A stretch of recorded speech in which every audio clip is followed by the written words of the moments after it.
Hello, everyone, and welcome to all of you still coming through the door. We are absolutely delighted to have you join us here for the second in our Higher Education Digital Transformation webinar series. It's great to see you here. If you haven't been to one before, one of the first things to do is say hi in the chat. We love to know where you're coming in from, and normally we can cover about 20 countries within the first 60 seconds. So would love to see you appearing there. A little bit of housekeeping before I introduce our speakers for today. If you haven't used this platform before, you'll find the chat over to the right with the usual icon. During the session, you'll also find some polls there. There's a little tab called polls, and to take part in those, you'll need to just click on that and go and see them. There's a questions tab as well, if you like to use that. Lots of options for interaction. And just a little tip for you, if you're hearing a little sound as people are writing in the chat, which you will do because I can see it's filling up now, if you just mute the little bell in the chat, that will stop that from happening for you. I'll also reiterate that these sessions are recorded and you'll get a version straight into your inbox directly after this that you'll be able to share with other people if you think they'll be interested too. So this will be a very lively session, slightly different from some of our previous sessions, which I'm excited about. It'll be a slightly different format. So let me go ahead and do some introductions. First, we have Dr. Rajika Bandari joining us. Rajika is an international higher education expert with over 25 years of experience across the non-profit, private and higher education sectors. She's the founder of Rajika Bandari Advisors, which focuses on student mobility research and data-driven insights. So she's looking at monitoring, evaluation, impact studies of international education programs and shaping thought leadership strategy. So you can see already why she's with us today. She's previously held senior roles at the Institute of International Education for over a decade, and she led there the research, evaluation, thought leadership portfolio, including the Open Doors Project.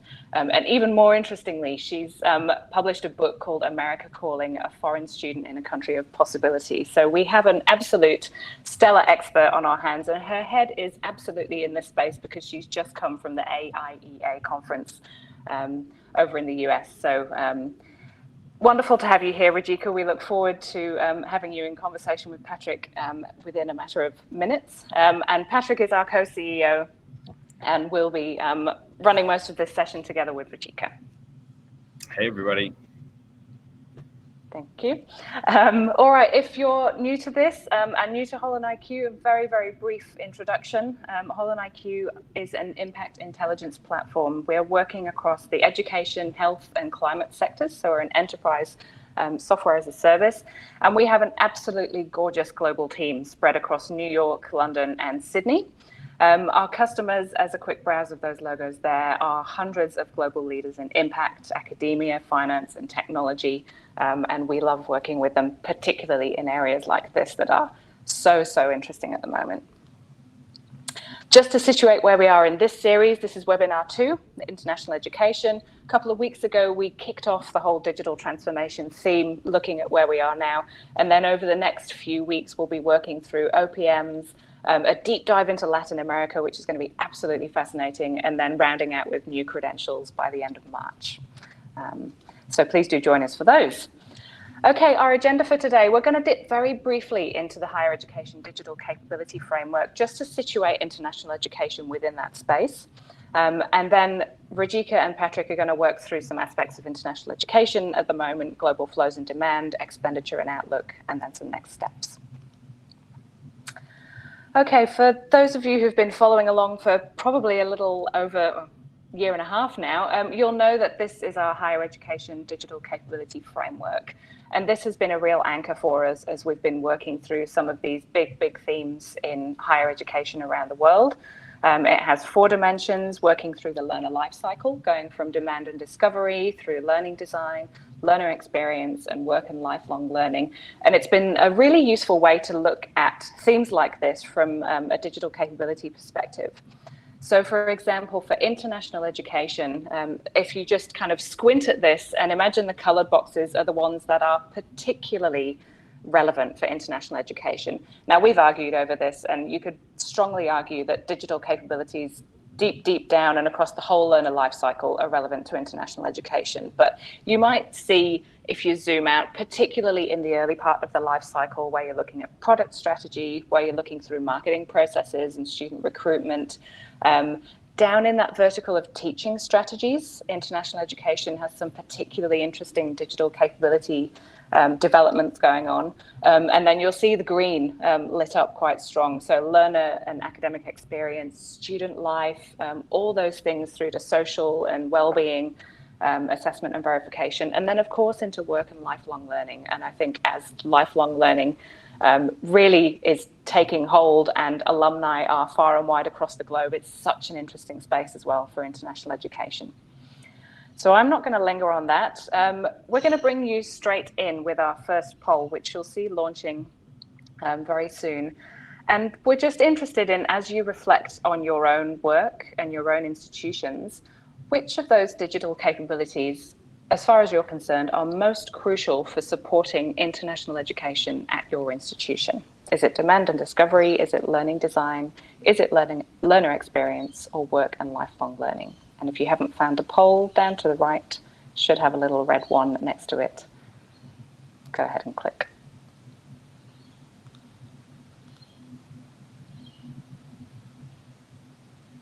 Okay. I'll give you another second for the votes to come through.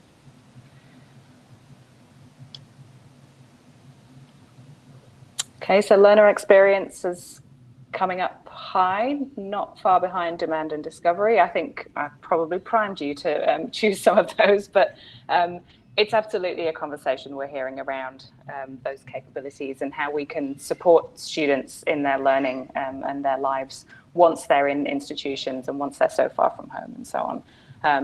Patrick and Rajika will go much more deeply around some super interesting data around this. So that's it from me for now. I will pass across and keep an eye on the chat. Thanks so much, Lucy. Wonderful work. And I'm still fascinated that 50% of people have chosen learner experience, 30% demand and discovery. That is really interesting. That I thought that might happen, but that's still a surprise. All right, welcome everybody. We're going to jump right into the content now. As Lucy mentioned, we are so lucky that Rajika is joining us today to provide some flavor and some insights from her kind of deep expertise. I'm going to start by reminding us all, I mean, there's a really broad range of folks who have joined us today. I can see some international education experts and I can see some people who are just very intrigued at this market and would like to learn more and don't have as much background. So we're going to do our best to kind of sit somewhere in the middle. But as the experts know, this is a tough place when it comes to data. There are some wonderful sources out there. We've drawn on all of them as part of our work. We started our own internal project we called Global Flows in 2018, which everyone who's been part of this industry starts with wrestling spreadsheets and government databases and trying to get them to reconcile, but basically doing a little bit more work to look for forward indicators and the like. The crazy graphic you can see on the right-hand side there is something those who've been with us for many years will be familiar with. It's actually a graphic available at globalflows.holoniq.com and just allows you to interactively see the flow of students around the world. We haven't updated that since that we first started that project, but it's a fun way to get to know what the dominant flows around the world are. I'm going to start I'd love to hear, and I promise I haven't asked Rajika this ahead of time, how you've managed to wrestle with all of this data in all of your years of trying to make sense of international education data. Yeah, thanks for that, Patrick. And let me just thank Lucy for getting us started, and really delighted to be joining you all in this conversation. And yes, the aligning the data and the different sources of data is not easy. I think it continues to be a challenge. and almost everything that you've listed here are sort of the go-to resources that many of us would look to. And I think some of the main challenges are around definitional issues of how different data sets or measurements are really capturing the whole student mobility phenomenon and looking at concepts a little bit differently. So I think there's alignment around or lack of alignment around definitions. There's a lack of alignment around time periods, even what sort of constitutes length of a degree or a period of study for certain degrees. So I think there are all of those issues. But I think the good news is that there is greater awareness about the sources of data, where I think a large part of it has been about educating consumers of the data to also begin looking at these data sources directly themselves. And the other piece I would add is that you mentioned the national level data that many countries have, and some of it very high quality.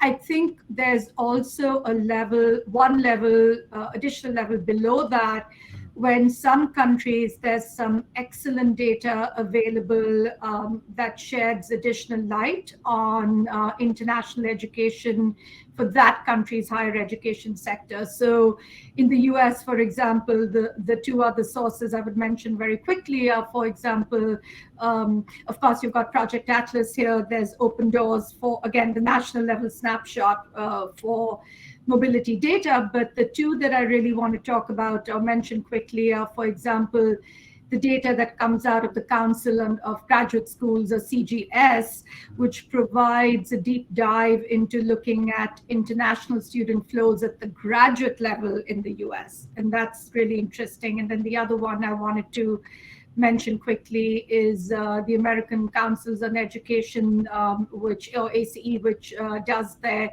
institutional level internationalization survey. And in fact, at the international global level, there's a similar survey by the International Association of Universities. So all of that to say that I think we have kind of the big sources that give us a global snapshot, and then there are these other efforts which allow us to begin disentangling some of the detailed picture around international education. Wonderful. Thanks so much, Rajika.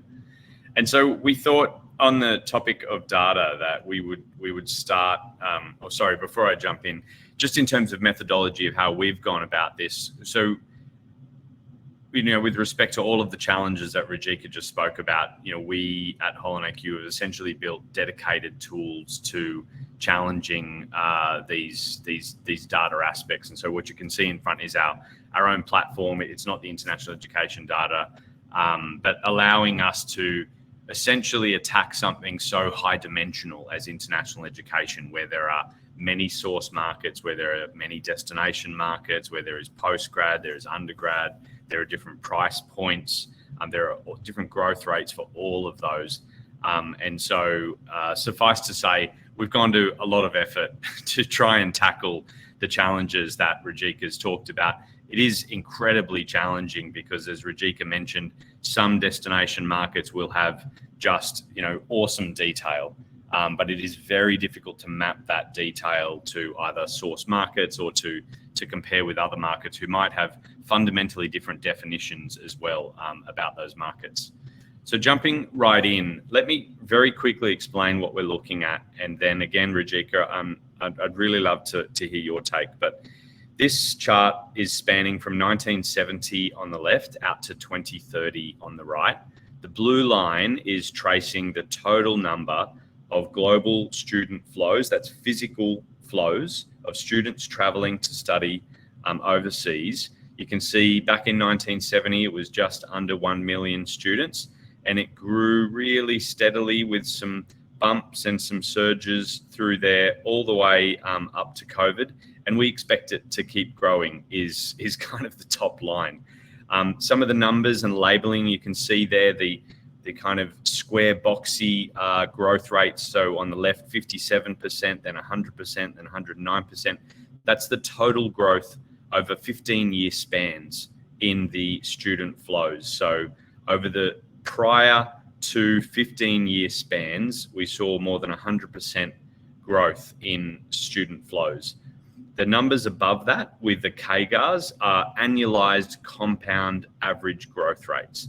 So that 5% means from 1990 through to the pandemic, we saw on average about 5% growth in volume of students, numbers of students. We've labeled what we all experienced in international education are some of the major disruptions around the world that all gave rise to question marks about the resilience of international education. And one of our reflections in preparing this was just how resilient international education actually is when you look over such a long time span. On the right-hand side, you can see the three major scenarios that were part of this work. It was a downside scenario, which saw a halt of growth, some depression over a prolonged period out to 2030. It didn't contemplate a free fall at all. That wasn't the feedback we had from interviews. The base case really contemplated a growth rate that, suffered in the short term but recovered over and out to 2030. It kind of represented just under the long-term growth rate of 5% compounding average growth because of that depression through the pandemic and coming out. And then an upside scenario that represented some of the discourse that we're hearing, which is a pent-up demand surge that is prolonged through to the end of this decade. Those three scenarios would see on the downside us sit where we are about today, somewhere between 5 and 6 million students, depending on which data sources you're reconciling. The base case would get us to about 8 million students, and the upside 9 million as a floor and proceeding from there. So before I kind of dig in any further, I just wanted to pause there, Rajika, and you've worked with this data for so long, is when you see it over such a long time span like this and some of how we've thought moving forward, what's running through your mind? So I guess the main thing running through my mind is that I think, of course, the projections and the attempt to project and look ahead is really important. But my inclination is really to get below sort of those big trends that we are seeing, and what's the nuance then, what's the context and what's the nuance. So as I look at this, I mean, I think there are three observations that I want to make. One is that very often when we are trying to look at this very big global picture, there is really a tendency to just focus on sort of those major global developments or developments in a particular context, whether it's the US context or the North American context or even the global North context.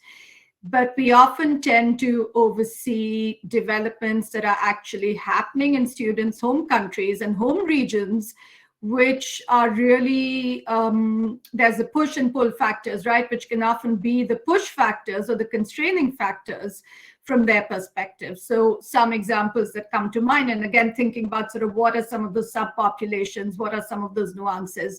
For example, when the Indian economy and the Indian currency was severely devalued some years ago, it had a massive hit on countries like the US and others, and actually many countries, since Indian students are the second largest group of globally mobile students. Now, again, that affected, one could argue that that's just about Indian students, but in fact, it has a ripple effect across all of these big numbers that we look at and projections that we look at.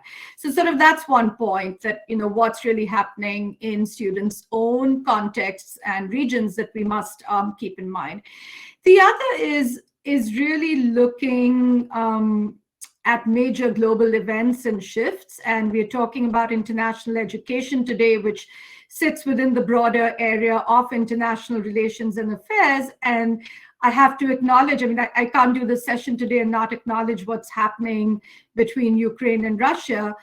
And I mention this because it's those sorts of global developments that eventually begin to also affect higher education systems in students' countries, in their regions, that cause them to, again, either not be able to go abroad if they had envisioned doing so, or in fact pushing students overseas, sometimes for not the right reasons. And indeed, in recent years, we've seen a rise in refugee students and refugee student flows across borders. And how exactly are we accounting for that within the framework of international education?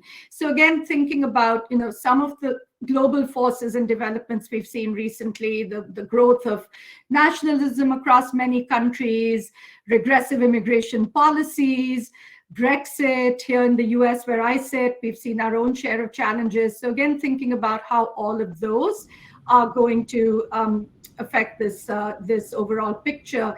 And I know it's hard to measure. It's very hard to measure the impact of those, but they're important considerations nonetheless. And then the third sort of nuance that I want to surface quickly is that we do tend to, again, for the sake of projections, think of international students as being a uniform group, but there are, in fact, significant differences by academic level.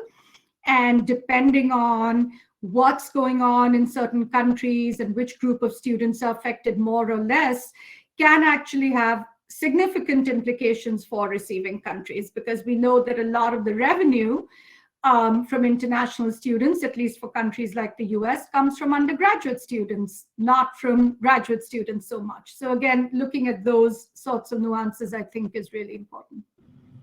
Wonderful insight. I think, you certainly made me reflect about the conversation around international education becoming so much more conscious for most countries around the world through the pandemic as well. I think as many started to feel the big geopolitical influences on global flows, the, as you say, kind of currency affordability, kind of accessibility impacts, and the national significance of international education to supporting, university funding and all sorts that are a little bit hidden for those who are not international experts in the day-to-day outside of a pandemic, where some of these things really came to the fore. Let's move on to demand, and I think we're going to establish a bit of this trend. We've pitched very, very big picture to help you zoom out, and I think what Rajika, you've been incredibly helpful already, is really drilling into specifics underneath that big picture. So let me kind of paint that big picture again. On the left-hand side, you can see here the global population of those whose highest level of educational attainment is post-secondary education. So there's a wonderful data set by the Wittgenstein Center, which looks at population forecasts and splits those by educational attainment. And what we've done here is looked at the total global population who have attained historically a post-secondary credential and who are expected to or forecast to in a medium, not an aggressive forecast scenario. And this would suggest, really big picture, that we're expecting another billion over the next 30 years, to billion people to attain a degree or a post-secondary credential. Of course, inside that is the whole micro-credentials and alternative credentials kind of conversation. But what's, just breathtaking here is just how big Asia really is, one of the dominant sources, of course, of international students. Africa surprises a lot of people when they see this chart, and it just keeps getting bigger. Europe, again, surprises a lot of people, especially those from outside Europe, about the global flows there and about population. It would be remiss, of course, to note that we're not so sure about the birth rate assumptions of population forecasts these days. Post-pandemic, there's been some significant changes through the pandemic, and I think it's anyone's guess on so many topics how the next few years will unfold, and whether some of those things will return to long-term averages or change kind of permanently. And on the right-hand side, we're kind of really breaking that down so you can see those numbers. So Asia, 173 million students are expected to graduate between 2020 and 2030. A total of 592 million over the course of 2020 through to 2050. Africa, enormous. You can see that stack there, and around the world. I think the kind of big picture for us here was kind of reminding ourselves just how enormous the demand is for post-secondary credentials, aside from international education, but just when we look kind of big picture. Again, Rajika, I'd love to kind of hear what kind of strikes you when you reflect on an outlook like this. Yeah, I think my main reaction is to a point that you began to talk about, which is around demographics and either demographic growth or constriction and rates. And in sort of, again, looking at the nuance around Asia, that we tend to, again, talk of it as a cohesive region, but in fact, there are quite a few variations within it.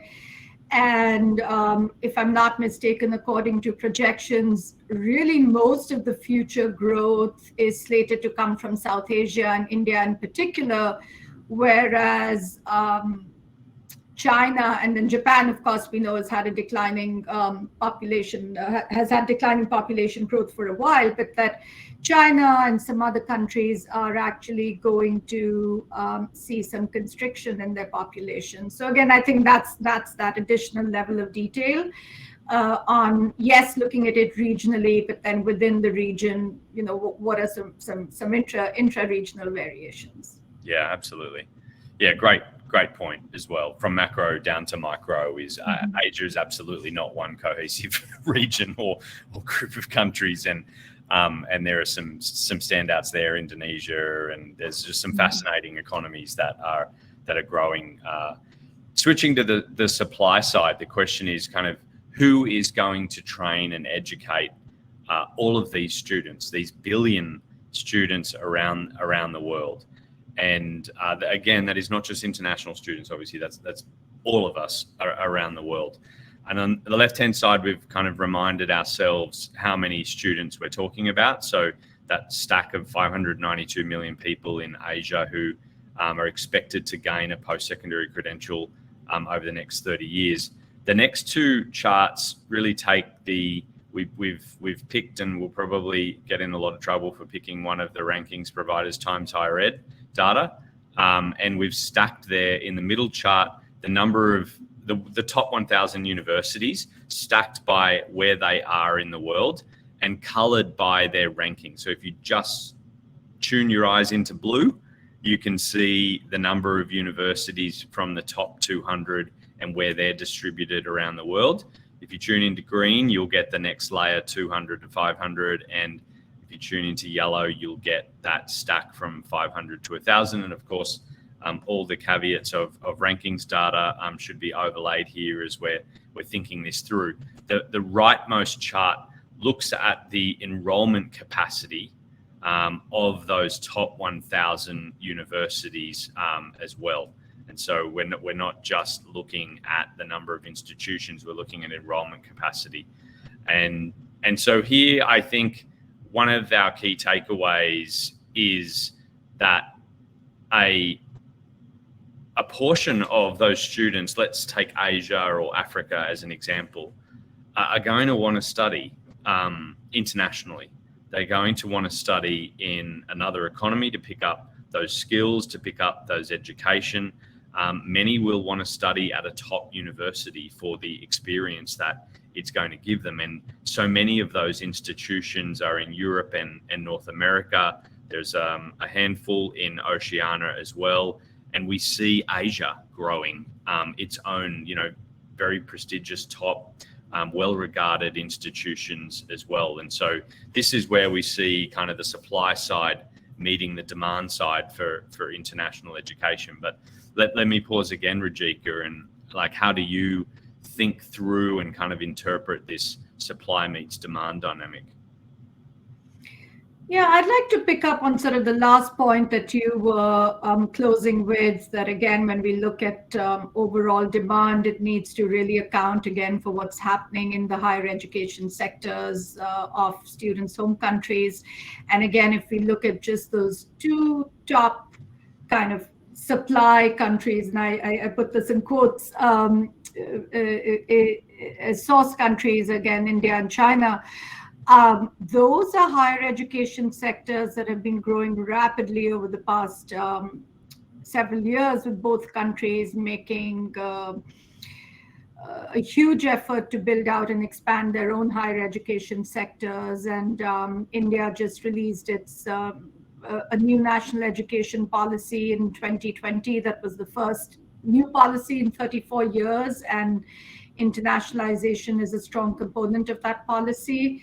I think taken together with the fact that COVID has been a time where students have had to take stock and sort of take a fresh look at their options. I think many students in those countries were suddenly beginning to take a closer look at some of the top institutions at home and feeling like they could probably offer them a viable, high quality education that would come close to one that was at an institution overseas. So I think all of those dynamics are going to be at play as we think about what's at offer different institutions. And then the third piece, just really quickly, that I think this is probably not accounting for, because again, it's really hard to get the data, is how the sudden growth in online provision by some of these top institutions is going to play into this picture. Because I think through the pandemic, there hasn't been any institution that's not considered or hasn't quickly pivoted to begin offering all sorts of sandwich programs and programs beginning in the student's home country and then partially in the destination country, etc. So all of that's going to, I think, reshape the idea of enrollment capacity. That what do we really mean by that? Because that's really premised on the idea of people in seats and being physically present in classrooms, which we know is already changing. Yeah, it's such a great point. I think it's worth calling out, and for those who aren't aware, there's a whole analyst note on the HolonIQ website that works through some of this analysis as well. But when we conducted our interviews and did our own analysis, it looked as though digital, in the main, was actually a tailwind to more physical travel by international students, which is quite, I think, counterintuitive to some, that it would add to the number, not displace or substitute. I think what we heard, and for those who have been in international education, there really is no digital substitute for traveling to a country and living in it for a year, many years, whether that's post-grad or undergrad. That we'll see we saw on the previous slide, there are 1 billion people around the world who are seeking a post-secondary credential. I've no doubt a very significant number of those will be gained purely online in a domestic circumstance. For sure, some internationally. I mean, we already see in online education so many programs being offered by institutions that international students. I mean, it's even a funny thing to talk about international education online. You think about, I think Coursera has 100 million registered users and most of them are in India. Is that international education? And so for sure, we're having that conversation in digital, but as it relates to students who are making a physical commitment, and in the fine print here, we talked about whether or not to include, for example, you had to fly to do a short residential component of your program overseas, and whether that executive style education counted. And here it does get fuzzy because, as you pointed out, Rajika, there is a shift from undergrad to postgrad in many markets as well. And postgrads are more flexible, adult learners, there are some very different dynamics at play there. So fascinating to see that. I think we're going to jump into another poll here. We've shared a lot of base level assumption, and before revealing how our own global higher education network, and so many of you here are from that network, thought about these questions, we'd love to kind of kick that off by getting a bit of a pulse while we're here now. But, off the back of the last 10 or 15 minutes, how do you expect international education enrollments to grow over the next 5 to 10 years? Share your take and we will jump straight in. We've got jump down to the polls tab down the bottom. You'll see the poll live. Lots of people jumping in now. It's jumping around a bit, so I'm actually a bit nervous to even share what it's saying right now. Really different responses. So, all right, we're getting to a decent sample size now. Slower growth and short bursts above norms are close, but slower growth is actually staying out in front just.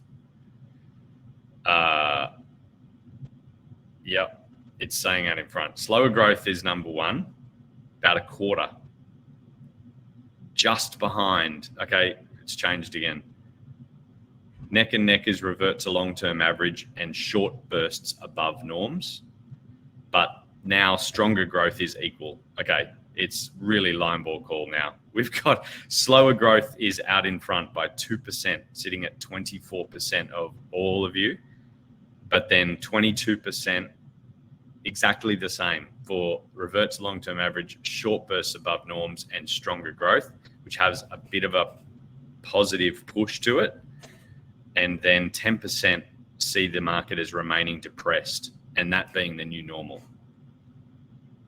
Okay, slower growth is, we're going to have to see where this settles, but that's really interesting. So just ahead is slower growth, but otherwise there's a positive push.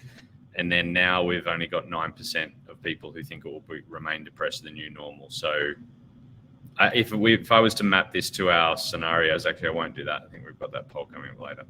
All right, fascinating. So what did our own work reveal? When we conducted this survey in April 2021 with our global higher education network, you can see a much, much higher response of slower growth. So in April last year, 48% of respondents said slower growth. Today, 25% on the poll that we just responded said slower growth. We've seen back in April, we saw, that a large stack there that was still quite optimistic. In January this year, we ran this poll in preparation for this work. You can see it was a very different outlook. So 29% said stronger growth. We had 20% respond just now. Short bursts above norms was 35%. We had 24% people respond that way today. Revert to long-term average was 26% in our January sample, and revert to long today is 22%. 6% of people in January said remain depressed, new normal, and today 9% of people. But slower growth is the biggest discrepancy from today and our January. We have, it's the largest category actually today, back up to 25%.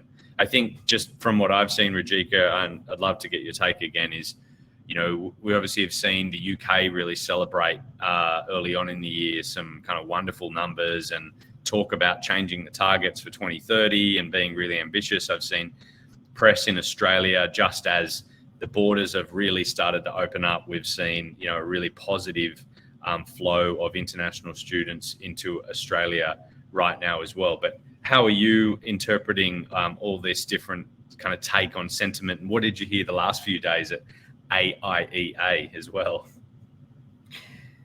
Yeah, that's a good question. And I will say that when we talk about the sector, we must also consider the people who work in the sector who actually move this work forward. And I think there was a wonderful positive sentiment at the AIEA conference. I think people were really happy to be back at work, be connecting with each other, moving the work forward, albeit in different ways. So I think that from the perspective of who does the work in the sector, there's really been a sense of being re-energized, and ultimately that serves students better because I think the sector is bouncing back in many ways. So that's one thing I wanted to note.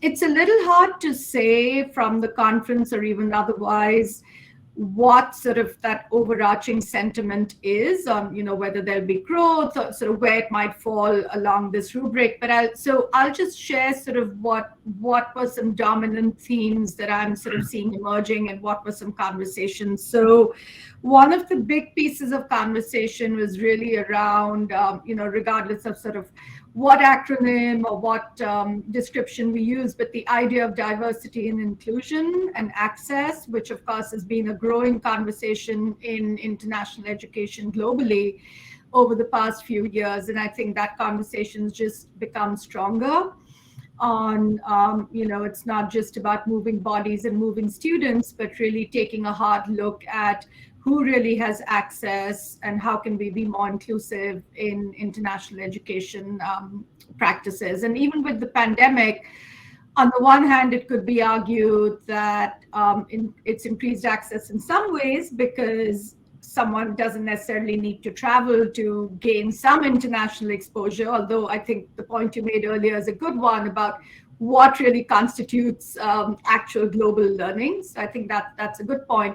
But even so, if it's intentional, one could argue that technology opens up that exposure. But at the same time, there's a real digital divide. So we can't assume that online learning and virtual learning will be easily accessible. So I think that's sort of a big piece of the conversation. And then the second theme that I'm hearing more about is something actually that Lucy mentioned right at the beginning when she was walking us through that framework. And Lucy, you mentioned the learner experience. And I think there's a real refocusing back on that perhaps that's gotten lost somewhere. And not just the learner experience in terms of in the learning setting, but also from the perspective of an international student, what does that full arc of the experience look like, right from recruitment to arriving on a campus to what happens afterwards and career opportunities for international students, which are often not handled that well because very often universities don't know what to do with international students because the normal career guidance that they would provide to their domestic students doesn't necessarily apply to international students. So I'll stop there, but I think those are some themes that are really percolating right now in some of the conversations happening here. It's wonderful. All right, we're going to zip through some more data. Again, this is all available at holoniq.com and you'll receive the recording afterwards as well. But I'll briefly touch on kind of economic impact and the dollar side of the equation. So as we look out from a volume perspective, a price perspective, the mix of postgrad and undergrad, the mix of the change of price in different markets as well. Our outlook saw international education total student expenditure move from 196 billion in 2019. So we picked a pre-pandemic number because it was just a little bit cleaner and easier to put our finger on than it was something in the middle, out to 433 billion in 2030. We've noted the CAGR there of 7.4%. To try and put that in context, you'll recall the long-term volume average was about 5% in the prior 15, 30 years in international education. There's always been very strong price growth in definitely the kind of large destination markets as well. And so we don't consider 7.4% actually a very aggressive forecast, subject to what your view is on how the total volume of student flows will move over time. I'm not going to pause here for too long other than to say you can see we've broken out tuition from some of the other direct expenditure categories. These are enormous industries in themselves. The student accommodation industry, pre-pandemic, around $20 billion was invested each year, and that was a very heavily accelerating market.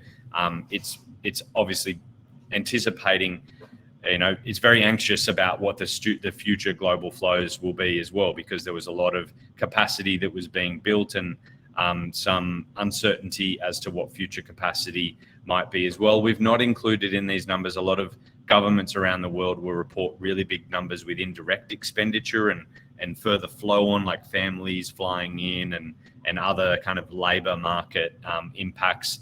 we've stuck really core to that expenditure.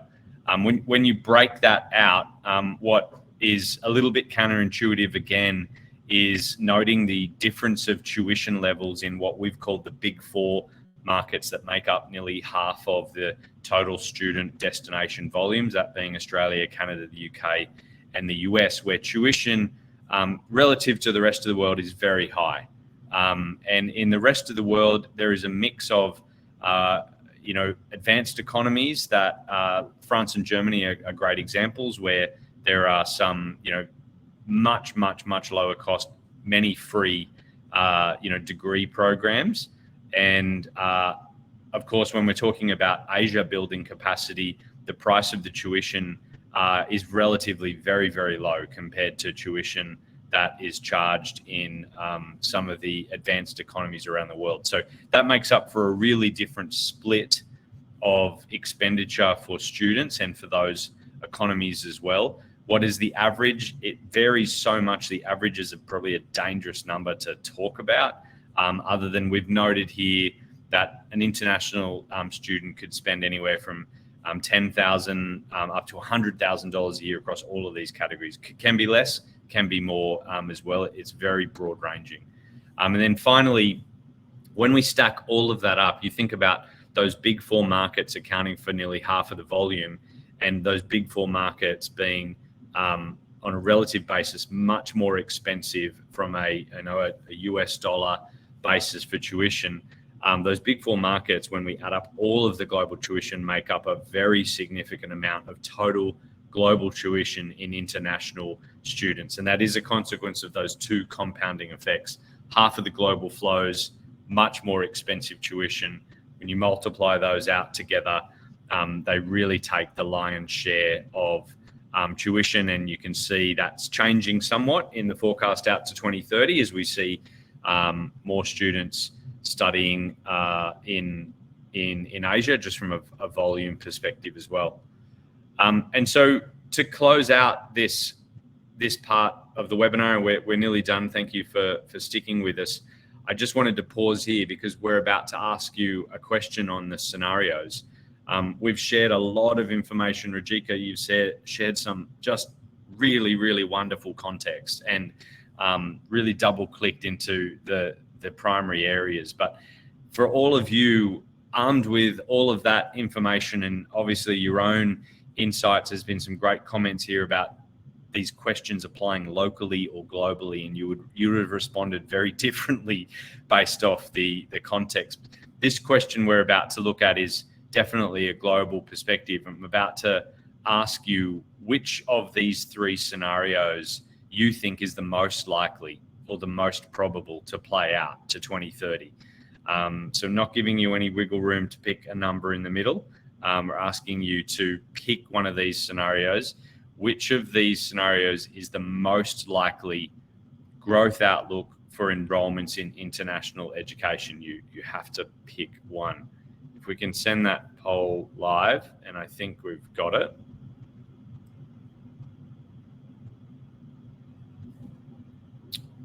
Okay, wow.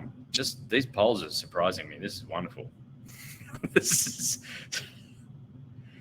So 50% of us at the moment think the upside scenario is the most probable. 53%, it's climbing. Base case, just under 40%. 10% think the downside.